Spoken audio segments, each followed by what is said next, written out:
आत्मनिर्भर भारत के संकल्प को आगे बढ़ाते हुए प्रधानमंत्री Narendra Modi Uttar Pradesh international trade show 2025 का आज उद्घाटन करने वाले हैं, जहां प्रधानमंत्री नरेंद्र मोदी पहुंच चुके हैं।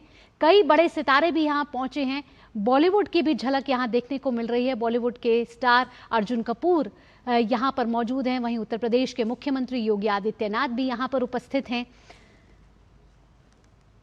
प्रधानमंत्री नरेंद्र मोदी ने अपनी पोस्ट में भी कहा है कि मेक इन इंडिया और वोकल फॉर लोकल के साथ विकसित भारत के हमारे संकल्प को यहां से इंटरनेशनल ट्रेड शो से एक नई गति मिलने वाली है।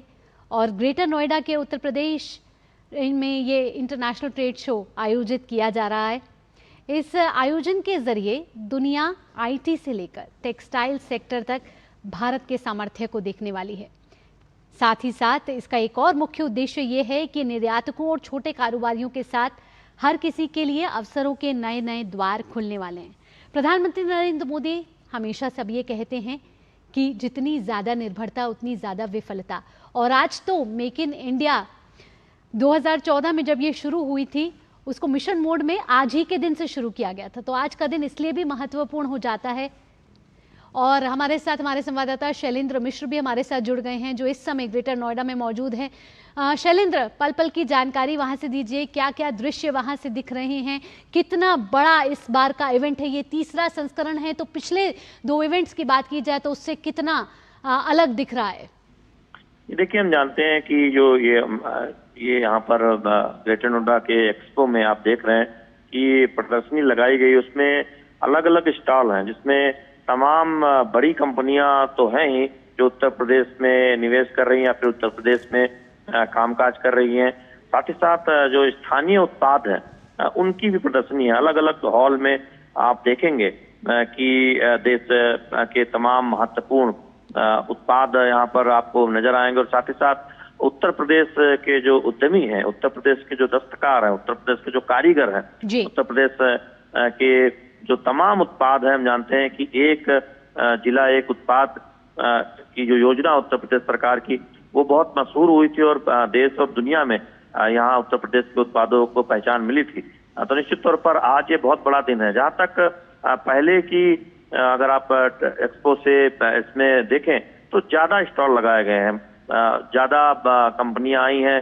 हम जानते हैं कि इस बार रूस पार्टनर देश है और साथ ही साथ आप देखें कि इस बार ज्यादा मौका मिला स्थानीय दस्तकारों को, स्थानीय उद्यमियों को, स्थानीय व्यापारियों को स्टॉल लगाने का। और साथ ही साथ जो उत्तर प्रदेश में निवेश करने वाली कंपनियां हैं, उत्तर प्रदेश के उद्यमी हैं, उनको भी मौका मिला है। तो निश्चित तौर पर ये एक बहुत बड़ा मौका है जब स्थानीय जो उत्पाद है उनको एक अवसर मिलता है कि वो ग्लोबल स्तर पर, वैश्विक स्तर पर अपनी पहचान को और मजबूत कर सके। और निश्चित तौर पर जब स्थानीय उत्पादों की जब मांग बढ़ती है तो उसका फायदा इनको बनाने वाले जो स्थानीय दस्तकार हैं, जो कारीगर हैं, उनको होता है। हम जानते हैं प्रधानमंत्री नरेंद्र मोदी की अगुवाई में आप देखें कि तमाम ऐसी योजनाओं को संचालित किया गया है जिससे जो स्थानीय कारीगर हैं, स्थानीय जो लोग हैं, दस्तकार हैं, उनको फायदा हो।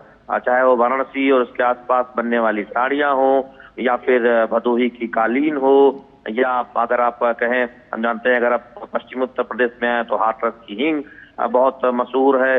इसके साथ ही साथ खिलौने या फिर स्थानीय उत्पाद, तो उनको किस तरह से ग्लोबल मार्केट मिले। और साथ ही साथ उत्तर प्रदेश निवेश के लिहाज से सबसे प्रमुख प्रदेश के तौर पर हमने देखा है कि बीते वर्षों में उभरा है, तो उसकी भी एक झलक यहाँ पर दिखाई देती है जब आप अलग अलग स्टॉल पर देखते हैं, जहाँ जो आधुनिक तकनीक से जो उद्यमिता को आगे बढ़ाया जा रहा है, या फिर जो यहाँ की स्थानीय इंडस्ट्री है, या फिर जो बड़ी कंपनियां हैं जो उत्तर प्रदेश में अपने शोरूम या फिर अपने कार्यालय या फिर बड़ा निवेश कर रही हैं, तो उन कंपनियों के दफ्तर या उन कंपनियों के स्टॉल भी आपको यहाँ दिखाई देते हैं। ट्रैक्टर कंपनियां हैं, तमाम आप देखें ऑटो कंपनियां हैं, या भी इसके साथ ही साथ जो सॉफ्टवेयर सेक्टर में जिन कंपनियों ने उत्तर प्रदेश नोएडा में निवेश किया है। हम जानते हैं कि आप देखें उत्तर प्रदेश में ग्रेटर नोएडा एक पसंदीदा निवेश स्थल बना है और यहाँ पर बहुत सारी ऐसी कंपनियां हैं जो बड़ी कंपनियां हैं जो निवेश करती हैं टेक्नोलॉजी क्षेत्र में, हेल्थ केयर में, आप देखें मैन्युफैक्चरिंग में। आप मेक इन इंडिया की बात कर रहे थे, हम जानते हैं कि आज भारत में बड़ी मात्रा में आप देखें तो मोबाइल फोन का निर्माण हो रहा है। एप्पल फोन यहाँ से बनकर दुनिया भर में जा रहे हैं और आज एक दशक पहले का समय आप याद कीजिए जब एक भी मोबाइल फोन भारत में या फिर उत्तर प्रदेश में नहीं बनता था, तो वो पूरी तस्वीर बदली है। प्रधानमंत्री नरेंद्र मोदी की अगुवाई में केंद्र सरकार ने जो PLI स्कीम शुरू की, अलग अलग सेक्टर में, गारमेंट सेक्टर में हो, इलेक्ट्रॉनिक्स मैन्युफैक्चरिंग में हो या फिर अलग अलग सेक्टर में, उसका एक असर दिखा है। और हमने देखा है कि आज विनिर्माण के सेक्टर में भारत एक बहुत बड़े, एक तरह से कहें प्लेयर के तौर पर ग्लोबल स्तर पर उभरा है और हम दुनिया में और शैलेंद्र कहीं ना कहीं देखिए इसी मैन्युफैक्चरिंग को बढ़ावा देने के लिए 11 साल पहले आज ही का दिन साल 2014 था जब मेक इन इंडिया के अभियान की शुरुआत की गई थी। प्रधानमंत्री नरेंद्र मोदी का ये एक बड़ा विजन था कि भारत को निवेश के वैश्विक केंद्र में विकसित करने के लिए आत्मनिर्भर भारत की मजबूत नींव रखी जाए। तो आज का दिन इसलिए भी और महत्वपूर्ण हो जाता है जब उत्तर प्रदेश में इस तरीके के ग्लोबल बिजनेस के दरवाजे अब खुलते हुए नजर आ रहे हैं। देखिए, आज का दिन इस लिहाज से बहुत महत्वपूर्ण है और खासतौर पर उत्तर प्रदेश के लिए, जब इतना बड़ा मंच मिला है उत्तर प्रदेश के उद्यमियों को, उत्तर प्रदेश के दस्तकारों को, कारीगरों को और उत्तर प्रदेश के उत्पादों को। हम जानते हैं कि हर जिले के एक खास उत्पाद के तहत यहाँ पर प्रोत्साहन दिया गया और उसका देश और दुनिया में पहचान बढ़ी है। खासतौर पर आप देखें कि केंद्र सरकार की तमाम योजनाओं का फायदा हम देख रहे हैं कि डबल इंजन की जो सरकार है उत्तर प्रदेश में मुख्यमंत्री योगी आदित्यनाथ की अगुवाई में, उससे अलग अलग जिलों में तमाम कंपनियों ने अपने कार्यालय खोले हैं या फिर फैक्ट्रियां लगाई हैं और उत्तर प्रदेश के उत्पादों की बिक्री न केवल भारत में बल्कि दुनिया भर में बढ़ी है। तो उस लिहाज से आप देखें कि इस तरह के एक्सपो बहुत मददगार होते हैं। होता क्या है यहाँ पर कि स्थानीय जो उद्यमी है, स्थानीय जो दस्तकार है, वो अपने उत्पाद का प्रदर्शन करते हैं, उनको मौका मिलता है वैश्विक स्तर पर अपने उत्पादों को सामने रखने का। और ऐसे में देखा जाए शैलेंद्र, अगर उत्तर प्रदेश की बात की जाए तो शिल्प कला के लिए बहुत मशहूर है, फिर चाहे वो भदोही का कालीन हो, फिरोजाबाद का ग्लास वर्क हो, मुरादाबाद की पीतल कला हो या सहारनपुर की लकड़ी की नक्काशी हो। ऐसे में जो उत्तर प्रदेश के शिल्पकार है वो इसको किस तरीके से वैश्विक मंच के रूप में देख रहे हैं, कैसे उत्तर प्रदेश की इस शिल्प कला को इस मंच से पहचान मिलती हुई नजर आएगी? देखिए, उत्तर प्रदेश में गौतम बुद्ध नगर से लेकर सोनभद्र तक आप किसी भी जिले में चले जाएं तो वहां का कोई खास न केवल उत्तर प्रदेश में बल्कि दुनिया में उसकी देश दुनिया में पहचान है और हम निरंतर देखते हैं कि उसकी मांग बढ़ रही है, क्योंकि ऐसी नीतियां बनाई गई हैं बीते 10-11 वर्षों में जिससे उनको प्रोत्साहन मिला है, वैश्विक बाजार में उनको पहुंच मिली है। और इसीलिए इस तरह के एक आयोजन किए जाते हैं जहां पर 22,000 स्टॉल हैं, जहां इतने बड़ी संख्या में जो स्थानीय उद्यमी है, स्थानीय दस्तकार है, उनको मौका मिला है। वो उत्साहित हो जाते हैं जब उनके हाथों की बनी कोई चीज या फिर उनके फैक्ट्रियों में स्थानीय स्तर पर बनी कोई चीज को एक बड़ा बाजार मिलता है, पार्टनरशिप का मौका मिलता है, बड़ी कंपनियों के साथ स्किल अपग्रेडेशन का मौका मिलता है और साथ ही साथ अपनी प्रतिभा का, अपने उत्पाद के प्रदर्शन का मौका मिलता है। और इसीलिए आप आंकड़े देखें, बीते 5 वर्षों में खासतौर पर देखें तो स्थानीय उत्पादों की जो बिक्री है वो बहुत बढ़ी है। प्रधानमंत्री नरेंद्र मोदी ने स्वदेशी का आह्वान हम बार बार किया। हम जानते हैं कि आत्मनिर्भर भारत की तरफ जिस तरह से आगे बढ़ा जा रहा है और ये बात प्रधानमंत्री नरेंद्र मोदी की अगुवाई में लगातार हम देख रहे हैं कि इस बात की सोच लोगों में और बढ़ी है कि वो जो भी उत्पाद खरीदते हैं उसमें इस बात पर जोर दें कि वो स्थानीय उत्पाद हो, वो स्वदेशी उत्पाद हो, उसकी खरीदारी करें और उस पर गर्व महसूस करें। तो निश्चित तौर पर हम देखते हैं कि एक सोच भी बदली है और जो एक एनवायरनमेंट चाहिए, जो एक इकोसिस्टम चाहिए जिससे कि स्थानीय दस्तकारों को, कारीगरों को फायदा हो। हम जानते हैं कि उत्तर प्रदेश के कई उत्पादों को आप GI टैग देखते हैं कि मिला है, उससे उनके उत्पाद का बाजार बढ़ता है, क्योंकि उसकी विश्वसनीयता बढ़ती है। आप वाराणसी में देखें या फिर भदोही जिस कालीन का आपने जिक्र किया, वाराणसी में लकड़ी के खिलौने या फिर वाराणसी में बनारस की साड़ियां, ये तमाम ऐसे उत्पाद हैं जिनको अब हम देख रहे हैं कि ग्लोबल स्तर पर पहचान मिल रही है। वाराणसी के कारीगरों की आय बढ़ी है। अगर आप पीतल उद्योग की बात करें मुरादाबाद की, उसमें भी फायदा हुआ है। अलीगढ़ में हम जानते हैं ताला उद्योग है।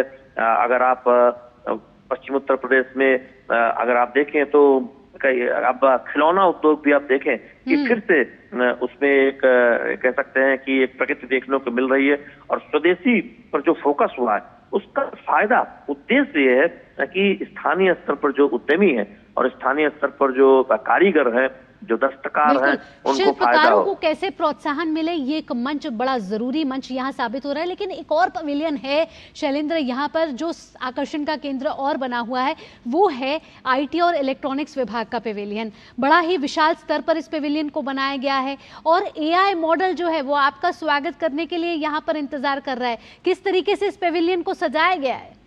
ये देखिए, हॉल नंबर 1 में हम देखते हैं कि ये पवेलियन बनाया गया है और आप देखें कि दुनिया भर में इस बात की चर्चा है कि भारत अब जो बड़े इलेक्ट्रॉनिक उत्पाद है उनको विनिर्माण में बहुत आगे जा रहा है। हम जानते हैं कि पहली स्वदेशी चिप का हाल में ही हम ने देखा है कि स्वदेशी चिप, सेमीकंडक्टर में चिप बनाई गई है और हम उस दिशा में बहुत तेजी से आगे बढ़ रहे हैं। नई सेमीकंडक्टर पॉलिसी आने के बाद हमने देखा है कि दुनिया के ऐसे देश जो इस सेक्टर में बहुत आगे हैं उनके साथ पार्टनरशिप करके, जो सिंगापुर जैसे, ताइवान जैसे देश हैं, उनके साथ हमने देखा था कि हाल ही में सिंगापुर की एक कंपनी के साथ भारत की एक बड़ी कंपनी का करार हुआ था।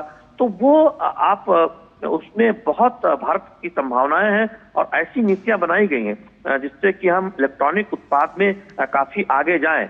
आज केवल मोबाइल फोन ही भारत नहीं बना रहा, हम देख रहे हैं कि कई हमने सेमीकंडक्टर कंपनियां, उन्होंने चिप की फैक्ट्रियां लगाई हैं। आप गौतम बुद्ध नगर में भी देखें तो उस पर प्रगति हो रही है। तो उत्तर प्रदेश में जो इसको लेकर जो कुछ कंपनियों ने रुचि दिखाई है उसकी एक झलक यहाँ पर स्टॉल में दिखाई देती है। और हम जानते हैं कि आर्टिफिशियल इंटेलिजेंस का जमाना है, उससे किस तरह से आगे बढ़ा जा सकता है, कैसे तमाम सुविधाओं को बहुत आसानी से हासिल किया जा सकता है, उस दिशा में भी स्टॉल में बताया गया है। और यहाँ पर ड्रोन टेक्नोलॉजी की कंपनियां हैं, रियल एस्टेट कंपनियां हैं और जो उत्तर प्रदेश में आप देखें जो पहले से एग्रीकल्चर सेक्टर में काम करी जो कंपनियां हैं, जो डेयरी सेक्टर हो या फिर चीनी मिल से जुड़ी कंपनियां हो, उन सब के स्टॉल्स है। तो दरअसल किस तरह से समग्र तौर पर न केवल आधुनिक तकनीक के क्षेत्र से जुड़े जो व्यापार हैं, उद्योग हैं, बल्कि ग्रामीण सेक्टर से जुड़े जो घरेलू उद्योग हैं या फिर ग्रामीण स्तर के उद्योग हैं या फिर दस्तकार और जो कारीगर हैं जिनका एक लंबा इतिहास रहा है अब उनके उत्पादों का, उन सब की एक प्रदर्शनी यहाँ पर देखने को मिलती है। तो निश्चित तौर पर एक बहुत बड़ा मौका है और ऐसे जो एक्सपो होते हैं वो विन विन सिचुएशन होते हैं कारीगरों के लिए, उद्यमियों के लिए और तमाम बड़ी कंपनियों के लिए कि उन्हें भी एक समझने का मौका मिलता है कि उत्तर प्रदेश में कितना अवसर है, कितना पोटेंशियल वाला ये राज्य है जो निवेश के लिहाज से वहाँ यहाँ बहुत संभावना है और उसका एक सकारात्मक असर भी दिखता है। हमने देखा है कि तमाम कंपनियों ने पार्टनरशिप की है। उभरती हुई कला और संस्कृति को एक बड़ा मंच मिल रहा है। आपने हॉल नंबर 1 की बात करी, इसके बाद अब आप हॉल नंबर 3 भी ले जाइए हमको शैलेंद्र अपनी जानकारी के जरिए, क्योंकि हॉल नंबर 3 भी बड़ा फेवरेट हॉल बना हुआ है इस समय, क्योंकि वहाँ उत्तर प्रदेश के जो व्यंजन हैं उसकी झलक दिखने वाली है। और उत्तर प्रदेश के अगर आप हर जिले में चले जाइए, अलग अलग जगहों पर चले जाइए तो एक अलग स्वाद मिलेगा। लखनऊ का गलौटी कबाब हो, आगरा की चाट हो, ऐसे में जो ये वाला स्टॉल है वो कितना महत्वपूर्ण है? देखिए कि उत्तर प्रदेश अपने व्यंजनों के लिए जाना जाता है। आप देखें कानपुर के लड्डू बहुत मशहूर हैं, तो फिर आप बनारस जाएं तो वहाँ की मिठाई मशहूर है, पेठा, आगरा का पेठा मशहूर है। तो इस तरह से तमाम आप व्यंजन, तमाम उत्पाद जो उत्तर प्रदेश के अलग अलग जिलों, अलग अलग शहरों में हम देखते हैं, उनके स्टॉल यहाँ पर लगाए गए हैं। चूंकि हमने देखा है कि बीते वर्षों में उसमें भी खासी रुचि बाकी जगहों पर देखने को मिली है और उत्तर प्रदेश से बाहर भी ये व्यंजन काफी पसंद किए जाते हैं। और हम देखते हैं कि दिल्ली में या फिर अन्य राज्यों में जब कोई इस तरह के फूड स्टॉल लगते हैं तो उत्तर प्रदेश के तमाम व्यंजनों की वहाँ एक झलक देखने को मिलती है और बहुत लोग चाव से उसे पसंद करते हैं। तो इस तरह से दरअसल एक्सपो में अलग अलग जो हॉल बनाए गए, हॉल नंबर 1 से लेकर हम 10 तक हम गए थे, वहां हमने देखा कि अलग अलग हॉल में इस तरह के स्टॉल को जगह दी गई है जिससे कि जो स्थानीय व्यंजन है उनको भी प्रदर्शित किया जा सके। यहाँ पर जो निवेश हो रहा है, जो कंपनियां पहले से काम कर रही हैं, उन्होंने जो प्रगति की है उसको दिखाया जा सके। ऑटोमोबाइल में जो कंपनियां यहाँ पर काम कर रही हैं, ट्रैक्टर सेक्टर में या फिर तमाम अन्य कंपनियां, वहाँ भी आप देखेंगे कि उसके उत्पाद दिखाई देते हैं। और अगर आप आगे के हॉल में जाएं तो वहां पर जो साड़ियां हैं या फिर आप कपड़े के सामान जो उत्तर प्रदेश में बनते हैं तो वहाँ उनके उत्पाद भी दिखाए गए। साथ ही साथ खिलौने हो या फिर आप देखें कि फर्नीचर के सामान हो या फिर घर के सजावट के सामान हो, इन सब की झलक, इन सब के स्टॉल्स यहाँ पर दिखाई देते हैं। तस्वीरों में हम ये भी देख रहे हैं शैलेंद्र के प्रधानमंत्री नरेंद्र मोदी महिला उद्यमियों से भी बात कर रहे हैं, महिला कारीगरों से भी वहां बात करते हुए नजर आ रहे हैं। ऐसे में हम देख रहे हैं कि उत्तर प्रदेश की एक और खासियत है, वो है टेक्सटाइल का क्षेत्र भी। ऐसे में टेक्सटाइल के क्षेत्र को किस तरीके से बढ़ावा मिले, और प्रधानमंत्री नरेंद्र मोदी लगातार अपने पिछले 11 सालों में महिला सशक्तिकरण की बात करते आए हैं, और साथ ही साथ आर्थिक रूप से ये सशक्तिकरण कैसे हो। ऐसे में हमने देखा मुद्रा योजना हो या तमाम तरीके की योजनाएं, लखपति दीदी योजना हो, कैसे महिलाओं को सशक्त किया जाए, स्वावलंबी बनाया जाए, आत्मनिर्भर बनाया जाए। ऐसे में भारत सरकार इसके लिए भी लगातार प्रयास कर रही है।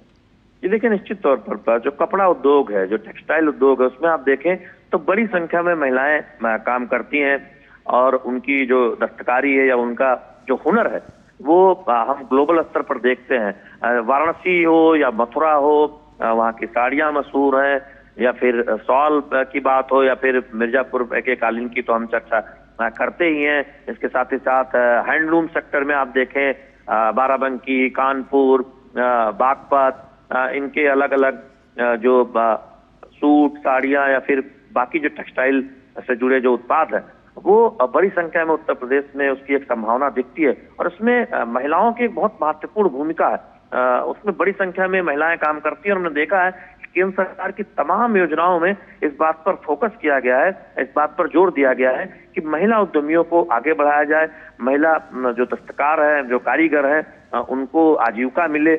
उसके लिए एक विशेष प्रोत्साहन योजना भी चलाई गई है। उत्तर प्रदेश सरकार ने भी इस पर काम किया है, तो निश्चित तौर पर उसका एक असर दिखता है। और यहाँ के जब स्टॉल्स पर देखें तो तमाम स्टॉल्स पर आपको वो महिला उद्यमी, महिला दस्तकार मिल जाएंगे, जो साड़ियाँ बुनकर हैं स्थानीय तौर पर, या फिर कोई डिजाइन बनाती हैं और उसको एक बड़ा मंच मिला है, या उनकी डिजाइन को एक पहचान मिली है उत्तर प्रदेश में, भारत में, या फिर देश से बाहर दुनिया के स्तर पर भी देखे तो हम देखते हैं कि बड़ी संख्या में टेक्सटाइल सेक्टर में महिलाएं आगे आई हैं, न केवल दस्तकार या फिर बुनकर के तौर पर, डिजाइन बनाने के तौर पर, बल्कि महिला उद्यमियों की संख्या भी खूब बढ़ी है। तो ये इसकी एक झलक दिखाई देती है जब आप यहाँ ग्रेटर नोएडा के एक्सपो में आएंगे।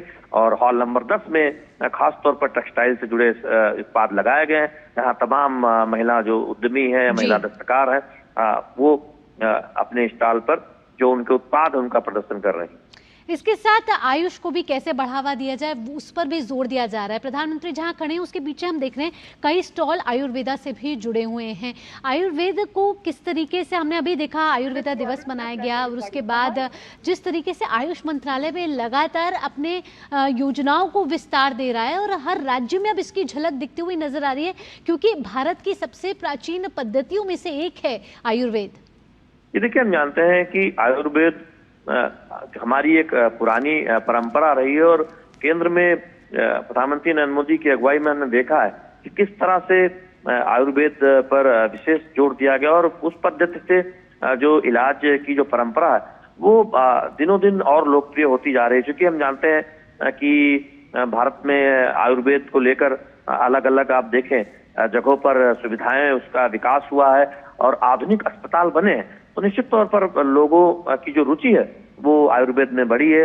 योग और आयुर्वेद के सम्मिश्रण से हम जानते हैं कि बेहतर जीवन कैसे स्वस्थ जीवन जिया जाए, उस दिशा में न केवल जागरूकता बढ़ी है बल्कि लोग अब उस जीवन पद्धति को, शैली को अपना रहे हैं। और तमाम ऐसे रोग जिनके लिए आयुर्वेद पद्धति से इलाज की जो परंपरा रही है उस पर लोग ज्यादा से ज्यादा रुचि ले रहे हैं और उस तरफ आगे बढ़ रहे हैं। तो उसकी झलक आप उसकी झलक भी यहाँ देखने को मिल रही है। उत्तर प्रदेश में भी इसके साथ साथ शैलेंद्र, बात कर लेते हैं अब हमारे भागीदार देश के भी जो इंटरनेशनल ट्रेड शो का हिस्सा बन रहा है, वो है रूस। जिस तरीके से भारत और रूस के संबंध लगातार प्रगाढ़ हो रहे हैं, मजबूत हो रहे हैं, ऐसे में इन्हीं मजबूत संबंधों की बानगी हमें इस ट्रेड शो में भी देखने को मिलेगी। निश्चित तौर पर देखिए, कई देशों के प्रतिनिधि इस ट्रेड शो में उन कंपनियों के प्रतिनिधि वो हिस्सा लेंगे। कैसे उत्तर प्रदेश में वो निवेश कर सकते हैं, उनके लिए क्या अवसर है, क्या ग्लोबल पार्टनरशिप हो सकती है, इस बात का एक अवसर तलाशा जाएगा और उसका एक बहुत बड़ा फायदा इन कंपनियों को और उत्तर प्रदेश को मिलने वाला है।